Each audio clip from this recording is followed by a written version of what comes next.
Commercialisation के इस ज़माने में हालांकि आज की जो जनरेशन है उस पे कमर्शलाइजेशन ज़बरदस्त हावी होता है, लेकिन आज हमारे साथ एक ऐसी शख्सियत है तलहड़ी बुज़ुर्ग जो वेस्ट यूपी सहारनपुर में पड़ता है, जिन्होंने पिछले 23 वर्षों से अब अपना ये गांव मनोहरपुर है और यहीं पर तलहड़ी बुज़ुर्ग है, जिन्होंने अपना 23 वर्षों का अमूमन ज़्यादातर समय अमेरिका में गुजारा है। लेकिन उनकी एक ख़ास बात और है कि वो अमेरिका से हर वर्ष यहाँ पर आते हैं और अपना वक्त यहाँ बिताते हैं, और आज हम उन्हीं के रेजिडेंस पे मौजूद हैं। और हम आप वेलकम सर। हाय, नमस्कार भाई अकरम जी आए तो वेलकम, बहुत अच्छा लगा। मेरा नाम वीरेंद्र सिंह है, मेरा गांव ये मनोहरपुर है, बस स्टैंड तलहड़ी है। तो ओके सर, हमारा अहम सवाल है, क्योंकि आप अमेरिका में रहे हैं और अमेरिका से आप लगातार मनोहरपुर तलहड़ी बुज़ुर्ग से जुड़े हुए हैं। चूँकि जब भी कोई शख्स माइग्रेशन करता है वो किसी जगह से निकलता है, कुछ यादें, कुछ दास्तानें, कुछ कहानियाँ, कुछ स्टोरीज़, कुछ हकीकत, कुछ फसाने रह जाते हैं। लेकिन आपका जो अटैचमेंट है वो काबिल तारीफ़ है। इस गांव से अटैचमेंट स्पेशली तलहड़ी बुज़ुर्ग से, ये क्यों है, कैसे है? आप में कितना भी बदलाव अब तक हमने नहीं देखा है इसमें।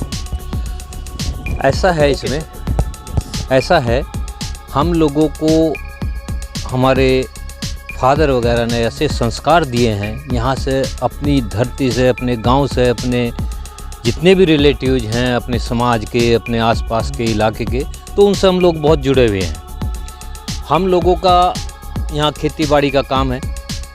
हम अमेरिका जाने के बावजूद भी हम लोगों को वहाँ अच्छा नहीं लगा। अगली जनरेशन तो वहाँ अच्छा है, हमारे बच्चे सब वहीं हैं। अच्छा सर, आप बोल रहे हैं कि अमेरिका जाने के बाद हमें अच्छा नहीं लगा। बड़ी अहम बात आपने शुरू की है, चूँकि हर हिंदुस्तानी, हर थर्ड पर्सन चाहता है कि मैं अमेरिका जाऊँ, वहाँ पर इस्टेब्लिश हूँ। उनके लिए क्या कहना चाहेंगे? हमारा अमेरिका जाने का मकसद पैसे के लिए हम लोग नहीं गए, पहली बात तो ये है। मेरे बड़े भाई साहब दिल्ली IARI में थे और वो 72 में कनाडा चले गए। कनाडा से फिर 5 साल बाद वो अमेरिका में आ गए। उन्होंने फिर हम लोगों का कोई वहाँ जाने का कोई प्रोग्राम नहीं था, तो उन्होंने 85 में हम लोगों को स्पॉन्सर कर दिया। ब्लड रिलेशन को वहाँ से स्पॉन्सर कर सकते हैं जो 5 साल वहाँ रह लेता है। उसके बावजूद हम लोगों का कोई ये नहीं था कि भाई हम लोग जाएंगे, क्योंकि यहाँ हमारे खेती बाड़ी का अच्छा काम था। मैं अकेला है, हम 3 भाई हैं। मेरे सेकंड भाई जो हैं वो मिलिट्री में थे, कैप्टन। सबसे बड़े जो दिल्ली IRI में थे। तो मुझे यहाँ खेती बाड़ी का काम देखना पड़ता। खेती बाड़ी के साथ साथ और क्या क्या करते थे सर? बस एक हम लोगों ने यहाँ 1990 में एक स्कूल की स्थापना की थी। अच्छा, उस स्कूल को मेंशन कीजिए, कौन सा स्कूल था सर, नाम क्या? RD national public school. मैंने अपनी माँ के नाम से हम लोगों ने उसको यहाँ स्थापित किया था। सर, जो स्कूल आपने इस्टेब्लिश किया, उस स्कूल में कितने पार्टनर्स थे आपके साथ और कितने टीचर्स थे, उनको भी मेंशन कीजिए। हमारा कोई पार्टनर नहीं था। मैं और मेरे बड़े भाई जो मिलिट्री में थे, हम दोनों ने मिलकर ये स्कूल चालू किया था। और 90 में चालू किया तो 20 बच्चों से स्टार्ट किया। हम लोगों की ये सोच थी उस टाइम कि यहाँ पर इलाके में कोई इंग्लिश मीडियम नहीं है। लोगों को अगर इंग्लिश अच्छी आएगी तो बाहर जाएंगे, अच्छी जॉब मिलेगी, सब कुछ। हमारा एक इरादा ये था।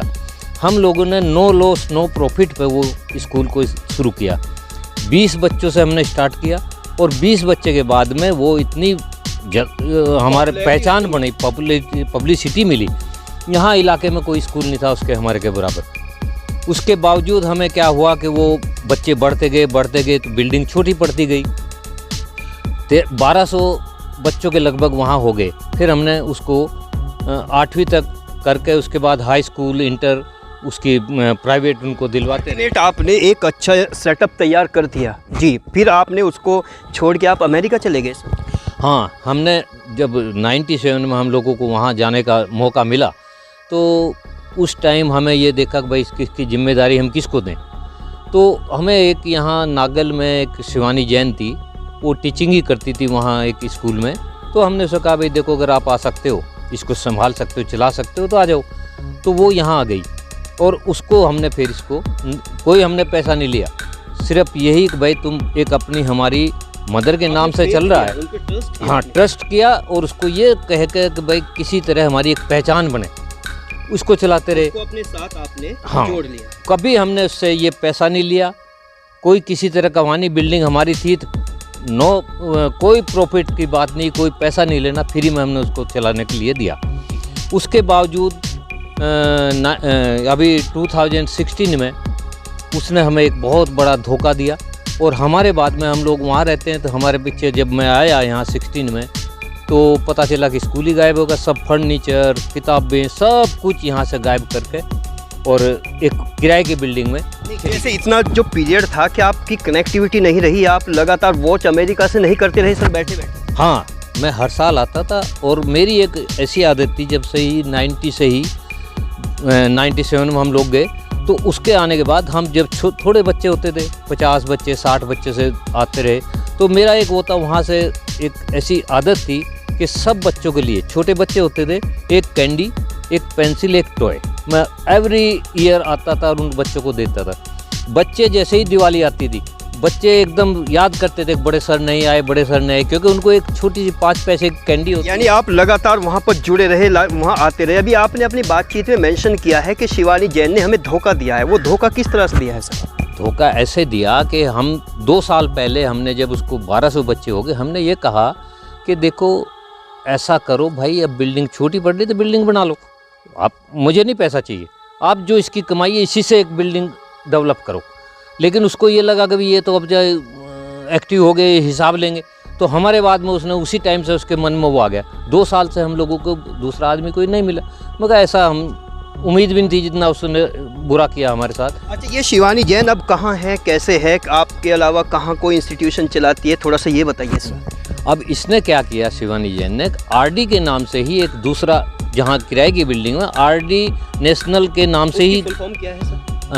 हमारी तो रामदेवी है, लेकिन उसने बड़ी सातिर वो है वो औरत, उसने RD को राष्ट्रीय देव, RDU होता है, RDU हमारे साथ उससे चला, हमने ऑब्जेक्शन किया, हमने केस भी कर दिया था, लेकिन उसने फिर वो राष्ट्रदेव बदल दिया उसका। नहीं तो उसी टाइम के सर्टिफिकेट और वो जो बच्चों को रिजल्ट कार्ड दिए वो भी RD के नाम से दिए। तो सर जैसा कि राष्ट्रदेव इंटरनेशनल की अगर बात करें, राष्ट्रदेव हालांकि संस्कार भारती, चाहे वो कैम्ब्रिज इंटरनेशनल, बड़े बड़े जो स्कूल हैं वो तो उनके बीच इस्टेब्लिश हो चुकी है। वो पहचान तो हम लोगों की वजह से थी, RD नेशनल पब्लिक स्कूल के बाद बने सब, ये संस्कार भारती भी, आपका ये कैम्ब्रिज भी, ये सब कोई स्कूल नहीं था उस टाइम। हमारी पहचान इतनी बन गई थी क्योंकि हम लोग, हमारे यहाँ गांव में भी अपनी पहचान है, उसकी वजह से हमने लोग बच्चे इकट्ठे किए। जब एक आदमी, हम लोग बाहर रहे तो वो टच में रहती रही उनके, तो इसलिए वो बच्चों को सब लेकर चली गई। अच्छा सर, यहीं थोड़ी सी बातचीत रोकते हैं। जैसे कि आप अमेरिका में रहते हैं और इंडियन कल्चर को भी आज जानते हैं और अमेरिकन कल्चर से भी आप वाबस्ता हैं, तो वहाँ के कल्चर और यहाँ के कल्चर में अगर धोखाधड़ी की बात करें तो किस तरह का डिफरेंस है सर? वहाँ ऐसा धोखा देने वाला कभी बच नहीं सकता, ये मैं आपको बिल्कुल गारंटी के साथ कहता हूँ। क्राइम है वहाँ, लेकिन ऐसे क्राइम नहीं है कि एक टूचे क्राइम जो है वो गलती करे यहाँ कोई वो फिर सेफ रह जाए। वहाँ जो गलती करेगा उसको पनिशमेंट मिलेगा, ये वहाँ की कल्चर है। हाँ, ये है कि हम लोगों में यहाँ से थोड़ा सा समाज में ये है कि भाई 2 आदमी ये भी कह सकते हैं कि भाई नहीं चलो जो हो गया हो गया, इसको छोड़ो, इसीलिए हाँ, इसका जो अपना सोशल वो है, जो सामाजिक वो है, उसकी वजह से प्रेशर पड़ा था, हम लोगों ने कहा चलो छोड़िए। अच्छा, जो बात आप बोल रहे हैं कि हमारे साथ एक चीट करके एक नया इंस्टीट्यूशन खोल दिया गया है, क्या दूसरे लोग इसके गवाह नहीं हैं सर? नहीं, गुहा तो यहाँ बहुत हैं, लेकिन यहाँ आपको पता है जो एक यहाँ आदमी रहता है उससे ज़्यादा अटैचमेंट होता है, जो बाहर रहता है उससे अटैचमेंट ख़त्म हो जाता है। अच्छा, कुछ ऐसा भी हुआ है कि वो महिला है, महिला होने का उसको बेनिफिट गया है, आप एक पुरुष हैं, पुरुष होने का आपको नुकसान हुआ है? हाँ, ये तो बिल्कुल हुआ है, महिला का भी हुआ, लेकिन उसके बावजूद ये हम लोग यहाँ रहें तो लड़ाई करें, हम जब यहाँ रहना ही नहीं, चलो भाई परमात्मा देखता है, जो हमारा तो ये प्रिंसिपल है जी कि जो जैसा करेगा वैसा भरेगा। हम तो इस परमात्मा पे विश्वास करने वाले आदमी हैं। सर, अगर शिवानी जैन जी आपको सुन रही है तो उन तक क्या मैसेज देना चाहेंगे सर? मैं यही मैसेज दूंगा कि कभी भी आप इतना बड़ा धोखा किसी को मत दो, ये देर है अंधेर नहीं है भगवान के यहाँ, आपको उसकी सज़ा मिलेगी। अच्छा, नई जनरेशन को क्या मैसेज देना चाहेंगे सर? नई जनरेशन के लिए तो यही है भाई कि देखो, जहाँ आपको अच्छा लगे वहाँ जाइए, ये अच्छा बुरा सब जानता है, ऐसा कोई बात नहीं। जो आदमी एडल्ट हो जाता है तो उसको सब अपना अच्छाई बुराइयों का सब पता होता है, आपको गलत को गलत कहो, सही को सही कहो। सर कुछ यादें, कुछ कसक, कुछ लचक और कुछ मेमोरीज, कुछ ऐसी बात जो 97 से 2016 के दरमियान आप हैं जिसको आप भुलाए नहीं भूलते, वो क्या पॉइंट है sir? With in one line बताइए। भाई देखो, ये तो ऐसा है जी, हम लोगों का जो टाइम था वो टाइम तो अब आना नहीं है। एक वो जैसे कहावत है कि कोई लौटा दे मेरे बीते हुए दिन, वो तो हम याद ही करते रहेंगे। अगली जनरेशन तो वो हम देख भी नहीं पाएगी। हम लोगों का तो अब जब बोनस टाइम है, 10 दिन के हैं, महीने के हैं या साल के, 20 साल बैठे रहें। लेकिन अब जो टाइम है, हमें इस टाइम को देख के जो अगली जनरेशन है उनको देख के बड़ा दुख होता है कि वो किस तरह का आदमी उनका आज सफ़र कर रहे हैं, करेंगे आगे जाके। Okay sir.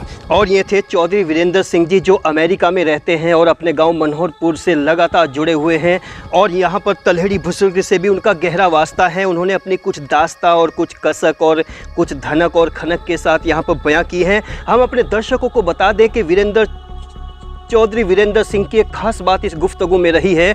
अगर इस गुफ्तगू को आप बहुत गौर से देखेंगे कि अमेरिका की ग्लैमराइज्ड आबो हवा भी उनके इंडियन कल्चर को और इंडियन अटैचमेंट को और इंडियन टच को अब तक डिगा नहीं पाई। और जो नई जनरेशन वहाँ की ग्लैमराइजेशन से इतनी इम्प्रेस है, उनको जाने से पहले इस हकीकत से रूबरू होना चाहिए कि वहाँ ग्लैमराइजेशन ज़रूर है, लेकिन एक इमोशनली ब्लैकमेल जिस तरह से लोग यहाँ करके आगे निकल जाते हैं, उनमें इस तरह की कोई भी वहाँ पर वो बात नहीं है, वो कंसेप्शन नहीं है। और बने रहिए एन एक्सप्रेस में। मैं मोहम्मद अकरम अपने टेक्निकल सपोर्टर आस मोहम्मद के साथ विदा लेता हूँ। Good luck, have a nice day, thank you.